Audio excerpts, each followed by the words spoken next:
જય શ્રી રામ ને જય ગણપતિ બાપા બધા મારા હિન્દુ ભાઈ બહેનોને હાથ જોડી નમ્ર વિનંતી, આ બને એટલો વિડીયો શેર કરજો વધારેમાં વધારે. તમને બધાને ખબર છે ત્યારે ગામો ગામ ને શહેરે શહેર અત્યારે ગણપતિ બાપાને વિસર્જન ચાલુ થઈ ગયા છે.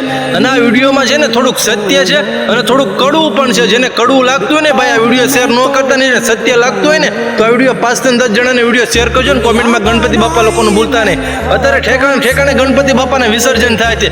અને હું તો એમ જ કહું છું, જો તમારી હેસિયત હોય ને, તમારી ઓકાત હોય ને, તમારી તેવડ હોય ને, એટલાના જ ગણપતિ બાપા લવાય. વધારે તમે 2-3 લાખના ગણપતિ બાપા લાવીને દેખાવો ન કરતા ભાઈ. એ પણ એક ભગવાન છે, ભગવાનને પણ અંદર જીવ હોય છે.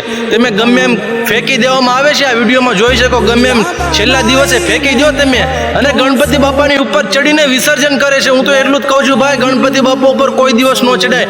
ગણપતિ બાપાને આપણે ઢોલ વગાડીને અને ડીજે વગાડીને એને ઘરે લાવી છે ને આપણે એની ઉપર ચડવી છે તો આપણને શરમ લાગી જોઈએ. એટલે બધા મારા સનાતન હિન્દુ ભાઈ બહેન કો બને એટલો વિડીયો શેર કરજો, જેથી કરી આ વર્ષે ગણપતિ બાપાનું કોઈક સારી રીતે વિસર્જન થાય. જય ગણપતિ બાપા, જય શ્રી રામ ને બને એટલો વિડીયો શેર કરી દેજો.